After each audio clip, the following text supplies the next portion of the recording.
it's not a coincidence that the two of the top four singer-songwriters of all time, Joni Mitchell and Neil Young, were born and raised in Canada. And then, of course, before they became successful, moved to the States. But I think there's something about the isolationist feeling in Canada, because the population, particularly at that time in Canada, was so sparse. And I think that kind of encouraged singer-songwriters like Neil Young, Joni Mitchell, as well as brilliant authors like Margaret Atwood or Alice Munro, because there was kind of a sense of isolationism, because so few people, we therefore turn to our art almost to keep us company. Welcome back to the Chesterfield. I'm your host, Iskwē. And I'm your other host, Ben Rayner. The Chesterfield is a place where your favorite Canadian artists talk about the Canadian content that influenced their lives. Each episode will celebrate some of the best music, TV, literature, and other art from this great country. And we'll dive into the reasons why it's so important to tell our own stories. The Chesterfield is produced by Friends of Canadian Broadcasting, which is a grassroots movement of Canadians just like you who care about telling their own stories in their own country. And we have a pretty cool campaign on right now called I Am Canadian Content, which is basically showing the world that Canadians strongly value our own culture and want the government to support it. Anyway, if you care about the kinds of stories you see covered on the Chesterfield, visit imcancon.ca to join the campaign. This week on the show, I'll be video chatting about music and politics with Dan Hill. Music lovers will know Dan from his absolutely classic ballad, Sometimes When We Touch, from 1977. But behind the scenes, Dan's songs have been recorded by the world's biggest stars. In fact, he's just been inducted into the Canadian Songwriters Hall of Fame. Dan also just released his first new album in 11 years. It features the single, What About Black Lives? And today on the Chesterfield, Dan will be talking about another Canadian songwriter who tackled issues of race. Southern man, better keep your head. Don't forget what your good book says. Southern change gonna come at last. Now your crosses are burning fast. Southern man.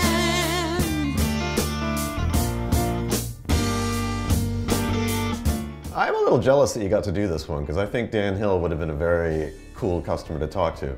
And also because he kind of disappeared from the spotlight at the height of his career.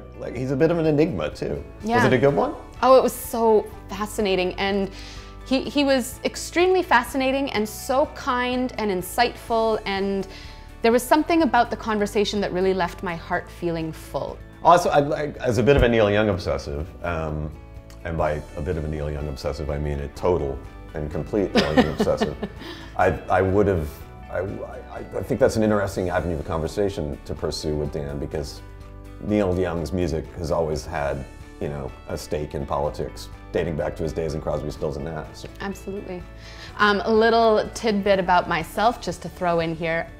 Neil Young and I went to the same high school. What? Yep. Also, one of the things that I really loved about chatting with Dan was that he full-on dropped some Drake lyrics into his answers of some of the questions. It was pretty awesome. I'd like to see Neil Young do that. Yeah. Well, thank you, Ben. We will see you next week. And right now, let's bring in Mr. Dan Hill. Dan, you chose Neil Young and his song Southern Man. Why did you want to talk about this today?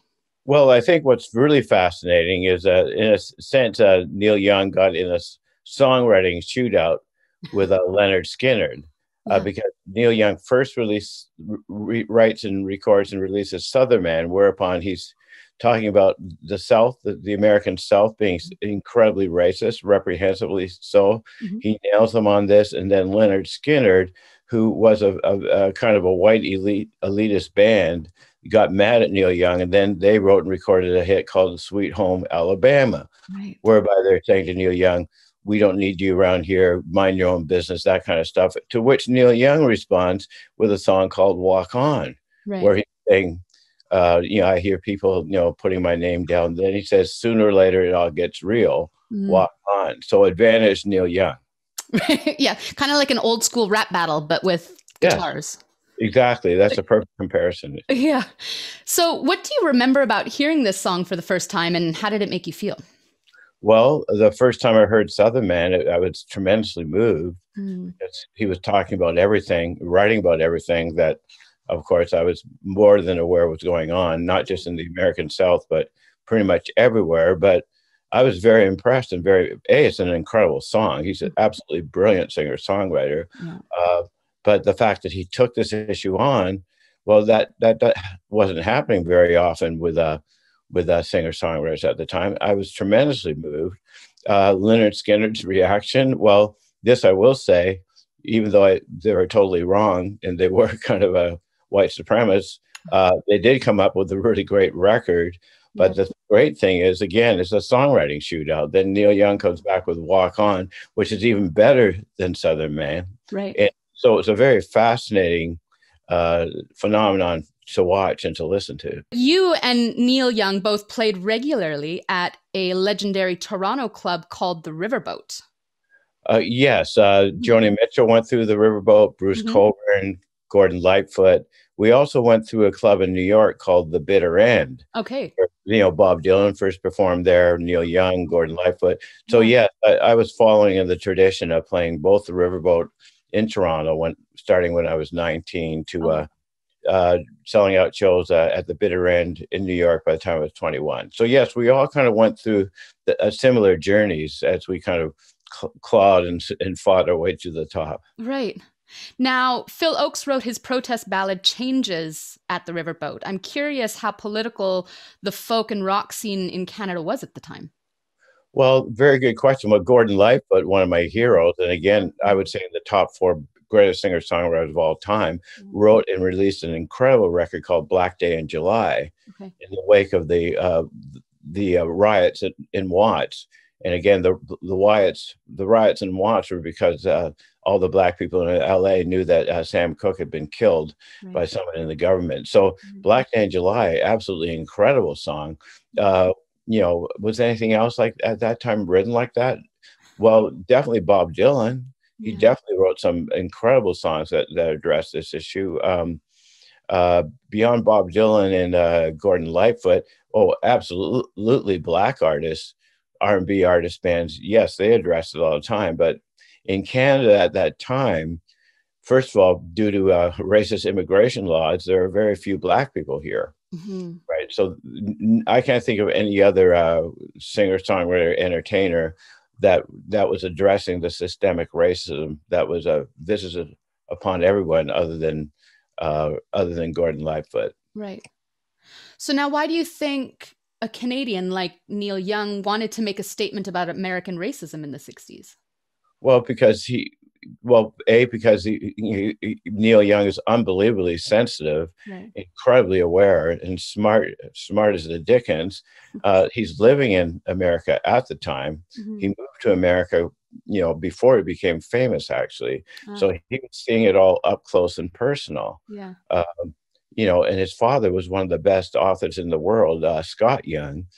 So I would say for sure, based on having a father as brilliant as Scott Young, being raised by Scott Young, even as a little child, he knew from his father what was going on vis-a-vis racism. Yeah, it's interesting because in his lyrics in the song, he uses things like I saw, I heard, all speaking in the first person as though he's bearing witness to what's going on directly. One of the things all of us as songwriters or authors have to do when we're telling a story is we have to give the listener the scene. Okay, so what was wrong about what was happening with the South at the time that Neil Young wrote this song vis-a-vis racism? Well, he then details what he's been seeing, which therefore makes the point that he's writing about way, way, way more impactful as opposed to if he's just talking about it in a vague way. It's interesting. Here on the Chesterfield, we talk a lot about how important it is to have culture and art that reflects Canadian values, right? Yeah. I'm curious, do you think that Neil Young's music at this time and songs like Southern Man were bringing Canadian values to the world? Oh, absolutely. It's not a coincidence that the 2 of the top 4 singer-songwriters of all time, Joni Mitchell and Neil Young, were born and raised in Canada. Right.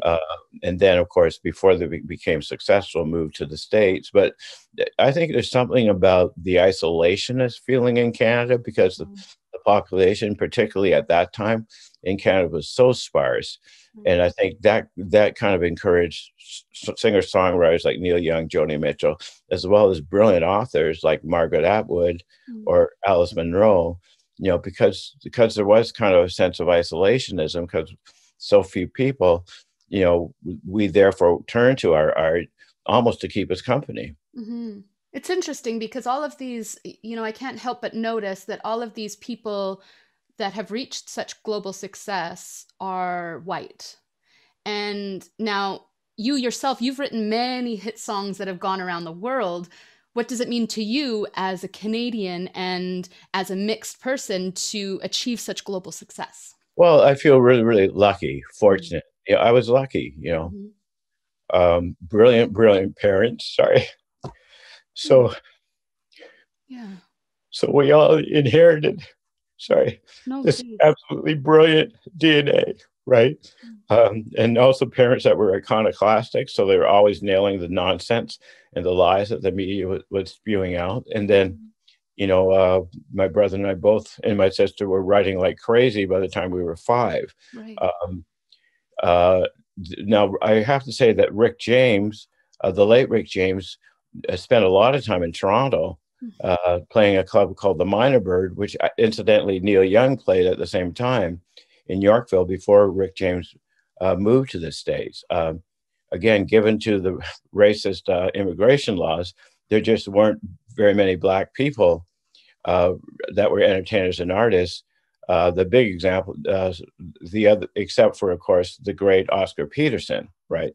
So, you know, I guess I was lucky, and I also worked like a fiend. You know, I started playing classical guitar at 7, was teaching it by the time I was 11, and started writing songs when I was 10.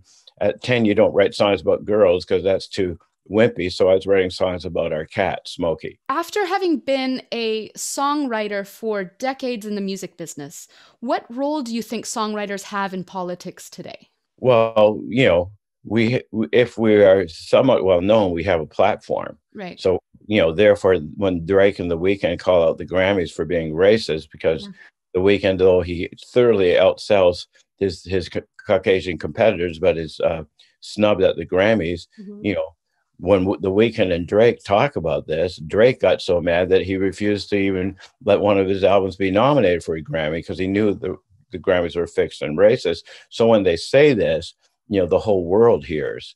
So the wonderful thing is, if you have a platform, because you're, for lack of a better word, well known, you can make these observations public and therefore have a huge impact on, you know, what the general mainstream is thinking about, for example, systemic racism. And here we are 40 years after Southern Man, and we're still seeing Black men being killed on TV. We're still bearing witness to this. You wrote a song about this last year, What About Black Lives, like you just mentioned. Why did you write that song? Well, let me see now. Well, a lot of people wanted me to go public to discuss how I felt about this horrifying murder. And I felt that I was afraid that if I went public and just spoke about it, that I might come across as sort of lecturing, you know, kind of as a know-it-all. So I kind of went to, well, I did go to what I've been born to do, write a song about this issue. Again, what about Black lives? Yeah, so I wrote it knowing that people wanted me to make a statement. And then the song just sort of fell out of my fingers. And, you know, again, once I had the title, which is a question, what about Black lives? I knew that I'd nailed it in the same way that Marvin Gaye's What's Going On starts with a question, or my last hit, Can't We Try? So I wrote it pretty quickly in my house on my piano. I think the only thing that took some time is I probably rewrote the lyrics about 20 times. I am quite fascinated by your interest in what's going on in modern Canadian music. Can you tell me where this stems from? The truth is, in my particular career, I've always had way more success in America than Canada. For one reason, remember that America has Black urban radio. We don't have that in Canada.